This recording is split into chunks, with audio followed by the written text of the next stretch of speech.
और ईरान को लेकर डोनाल्ड ट्रंप का बड़ा दावा, हॉर्मुज खोलने में मदद करेगा चीन। डोनाल्ड ट्रंप की तरफ से दावा किया गया।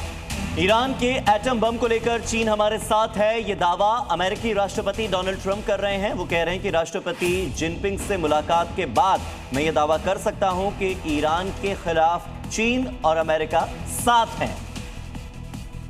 तो बड़ी जानकारी आपको दे रहे हैं। देखिए, डोनाल्ड ट्रंप चीन के दौरे पर और इसी दौरान डोनाल्ड ट्रंप ने बड़ा दावा कर दिया है, ईरान को हथियार चीन नहीं देगा, क्योंकि कहा जा रहा है कि इस लड़ाई में चीन लगातार बैकहैंड से ईरान की मदद कर रहा था, खासतौर पर वेपन्स को लेकर।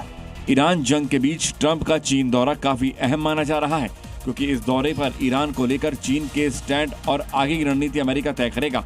हालांकि व्हाइट हाउस ने दावा किया है कि चीन और अमेरिका इस बात पर सहमत है कि ईरान के पास परमाणु हथियार नहीं हो सकते, साथ ही हॉर्मुज स्ट्रेट भी खुला रहना चाहिए। हालांकि चीन की ओर से अमेरिका के इन दावों पर अभी तक कोई प्रतिक्रिया नहीं आई है।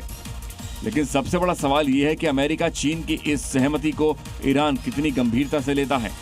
एक बहुत ही हैरान करने वाली खबर है, अमेरिकी राष्ट्रपति डोनाल्ड ट्रंप खुद ये दावा कर रहे हैं कि चीन के राष्ट्रपति शी जिनपिंग ने उनकी तारीफ की है, उनकी कामयाबियों की तारीफ की है। ट्रंप ने यह भी कहा कि अब अमेरिका और चीन संबंध पहले से ज्यादा मजबूत और बेहतर दिशा में आगे बढ़ सकते हैं।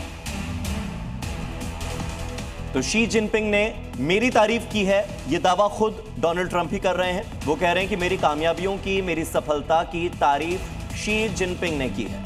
और पाकिस्तान में सोने की कीमत बढ़ गई है। सोना 4,92,362 रुपए प्रति किलो तक पहुंच चुका है।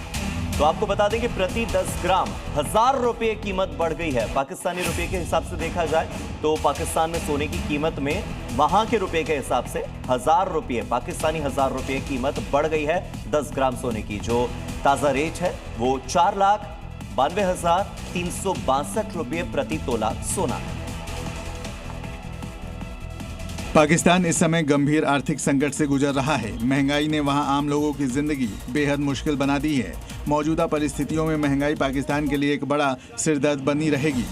ईरान जंग के कारण पाकिस्तान में पेट्रोल की कीमतें 440 रुपए पार चली गई हैं। बढ़ती महंगाई के बीच मुल्क में गोल्ड के दाम लगातार आसमान छू रहे हैं। देश में प्रति तोले सोने की कीमत में 1000 रुपए की वृद्धि हुई है। 10 ग्राम की कीमत 4,92,362 रुपए के स्तर पर पहुंच गई है। अब मॉर्निंग जी में देखिए अलग अलग राज्यों की 5 बड़ी खबरें। यूपी के कौशांबी में एक दर्दनाक सड़क हादसे में 4 युवकों की मौत हो गई। एक शख्स गंभीर रूप से घायल हो गया। दरियापुर गांव के पास ट्रैक्टर ट्रॉली और बाइक की भीषण भिड़ंत के बाद इलाके में हड़कंप मच गया। महाराष्ट्र के सोलापुर में जमीन और रास्ते के विवाद में खूनी संघर्ष हुआ। यहां पर पुरुष और महिलाओं पर हंसिया, लोहे की चेन और लाठियों से जानलेवा हमला किया गया।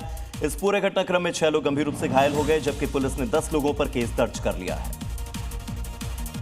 बिहार के मुजफ्फरपुर में प्रशासन का बुलडोजर अवैध अतिक्रमण पर कहर बनकर टूटा।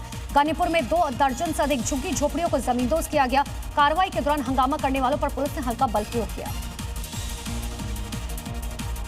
उत्तर प्रदेश के गोंडा से इंसानियत की मिसाल पेश करने वाला एक मामला सामने आया। यहां पर लोगों ने गहरे गड्ढे में गिरे सांड को यहां पर चंदा जुटाया और उसके बाद उसे बाहर निकाला ताकि उसे आसानी से रेस्क्यू किया जा सके। गांव के लोगों ने बुलडोजर बुलाया, उसके पैसे भी खुद दिए और आधे घंटे से तड़प रहे जानवर को सुरक्षित रेस्क्यू कर लिया गया। बुलंदशहर में रास्ते के मामूली विवाद पर कोई हवाई फायरिंग से इलाके में दहशत फैल गई। फायरिंग का वीडियो सोशल मीडिया पर वायरल हो गया। तुरंत कार्रवाई करते हुए मुख्य आरोपी हिस्ट्री शीटर को गिरफ्तार किया गया। बाकी आरोपियों की तलाश जारी है।